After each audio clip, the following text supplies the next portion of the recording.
Malam Pencabut Nyawa akan menjadi film horor favorit Siddhartha Tata setelah Waktu Maghrib. Mungkin ya setelah Waktu Maghrib kemudian lanjut Malam Pencabut Nyawa. Kayaknya film berikutnya dia adalah Subuh apalah-apalah gitu kan.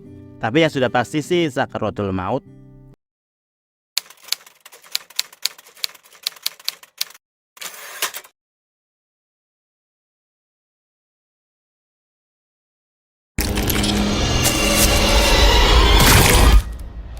Salam sinema, sahabat sinemalogi. Malam Pencabut Nyawa adalah film horor yang disutradarai Siddhartha Tata. Film ini dibintangi Devano Danendra, Keisha Levronka, Mika Dernan, Fajar Nugra, Ratu Velisa, dan lain-lain. Film ini bercerita tentang perjalanan Respati diperankan Devano Danendra, siswa SMA yang mengidap insomnia pas setelah kematian tragis yang menimpa kedua orang tuanya. Teror mulai menghantui Respati ketika dia bermimpi tentang pembunuhan brutal oleh sosok perempuan misterius dan menyadari bahwa orang-orang yang dia lihat dalam mimpi itu benar-benar mati di dunia nyata. Dengan dibantu Wulan diperankan Keisha Levronka, murid pindahan yang paham dengan hal-hal metafisika, Respati mulai menyadari bahwa ia memiliki kemampuan untuk menjelajahi alam mimpi. Potongan teka-teki semakin terkuak. Respati bersama tag timnya mencoba memecahkan misteri yang membuat nyawa orang-orang dalam bahaya, memasuki dimensi alam mimpi, dan melawan entitas sakti yang mengerikan. Kalian bisa membantu kami dengan klik tombol Super Thanks di bawah video. Kami akan sangat berterima kasih atas berapapun nominal saweran yang kami terima. Setelah kemarin saya dibikin wow oleh Do You See What I See, kini Siddhartha Tata memaksa saya juga untuk bilang wow sekali lagi dengan film garapannya yang terbaru yaitu Malam Pencabut Nyawa. Sebuah film yang bergenre horror thriller fantasy yang diadaptasi dari novel berjudul Respati karya Ragil JP. Yang kemudian naskahnya ditulis oleh Ambaritski Ramadantyo dibantu Siddhartha Tata. Awal pertama ngelihat teaser trailernya masih kurang begitu meyakinkan. Gak tahu kenapa kayak waktu melihat Devano ini nggak yakin gitu. Ini siapa gitu kan. Ternyata saya cari-cari, oh ini anaknya Isdalia. Oh ya udahlah ya. Nggak fair sih, memang nggak adil sih. Tapi ya gimana ya. Makanya kita perlu pembuktian sih. Jadi dari situ muncul rasa penasaran karena ternyata film ini disutradarai oleh Siddhartha Tata gitu. Bisa dibilang nampaknya filmnya bakal lebih gelap dan sadis mengingat rating yang dipasang adalah 17+. Dan kayaknya rating ini berdampak juga bagaimana Siddhartha Tata bisa begitu liar mengalihwahanakan bahasa tulisan, bahasa novel menjadi bahasa visual, bahasa gambar yang enak untuk ditonton. Awal film kita bakal disuguhi dengan sajian visual yang lumayan aman. Bahkan sudah cukup menjadi jaminan kalau 2 jam kurang ke depan kita bakal diajak jalan-jalan ke alam mimpi bareng Siddhartha. Lebih tepatnya bareng Respati gitu kan. Secara cerita versi filmnya Malam Pencabut Nyawa terbilang cukup fresh. Kita nggak lagi dipertontonkan entitas horor yang itu-itu aja. Kali ini sosok jahatnya Sukma diperankan Ratu Velisa yang menjelma menjadi Nyai Gadung Melati. Karakter Sukma di film ini backstory-nya mirip villain di beberapa film Marvel.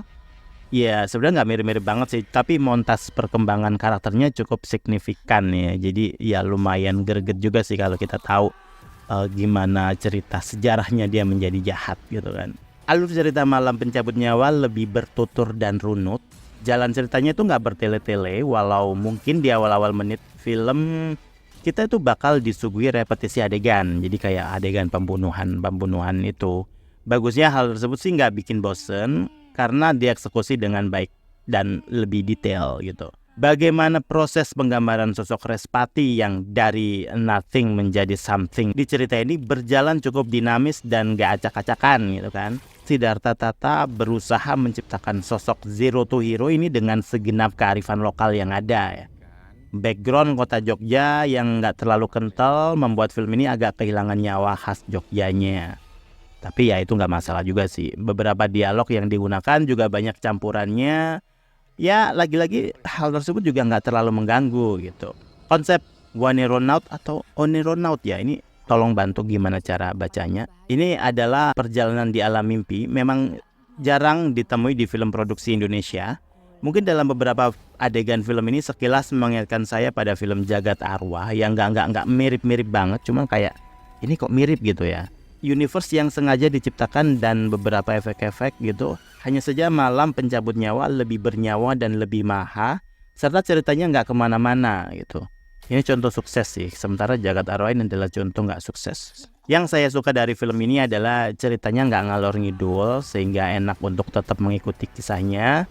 Dan hampir 2 jam saya nggak dibikin ngantuk gitu oleh gaya bercerita sang Siddhartha ini. Dari jajaran cast-nya, awalnya saya dibikin underestimate gitu kan, lantaran si Devano nggak terlalu banyak ngebintangi film layar lebar. Dan ini adalah debutnya dia berakting di film horor. Dan hasilnya dari tangan dingin seorang Siddhartha membuat saya lumayan takjub dengan penampilan Devano. Begitu juga dengan Keisha Levronka, salah satu dari sekian jebolan ajang adu bakat nyanyi yang juga sukses berkarya di dunia akting. Jujur ya, akting kesurupan Keisha ini adalah salah satu dari akting kesurupan yang saya suka di antara kesurupan-kesurupan lain di film horor. Apalagi dengan tambahan efek-efek visual yang sangat benar-benar memanjakan gitu kan. Tentu saja penampilan yang luar biasa juga disuguhkan oleh Ratu Felisa sebagai Sukma yang selalu cantik tapi mematikan. Ini cantiknya tanda kutip ya. Tak disangka juga penampilan Mika Herman lumayan mencuri perhatian sebagai sidekick dari Respati. Karakter Tirta di film ini juga lumayan penting keberadaannya. Selain akting yang bagus dari para pemain, film ini juga juara di desain produksinya, nggak kaleng-kaleng. Bagaimana persiapan terkait setting lokasi hingga menciptakan ilusi di dimensi alam mimpi cukup grande, cukup megah dan mewah. Tentu saja karena ada perkawinan dengan visual effect ya. Jadi Malam Pencabut Nyawa ini menjadi tontonan yang sempurna di tahun ini, atau di akhir bulan ini, atau 1 bulan ke depan ini. Belum lagi scoring yang ditempel, apalagi cidung apa ya itu namanya ya, nyanyian-nyanyian pengantar tidur yang sebenarnya kalau denger-dengar lama-lama menjadi creepy tapi ear catching. Dan pada akhirnya Malam Pencabut Nyawa akan menjadi film horor favorit Siddhartha Tata setelah Waktu Maghrib. Mungkin ya setelah Waktu Maghrib kemudian lanjut Malam Pencabut Nyawa, kayaknya film berikutnya dia adalah Subuh apalah gitu kan. Tapi yang sudah pasti sih Sakaratul Maut.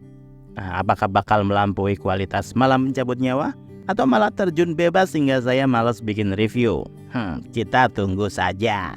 Demikianlah video reaksi dari film Malam Pencabut Nyawa yang sudah tayang di bioskop. Silakan like, komen, dan subscribe kanal ini. Cek juga akun-akun media sosial Sinemalogi.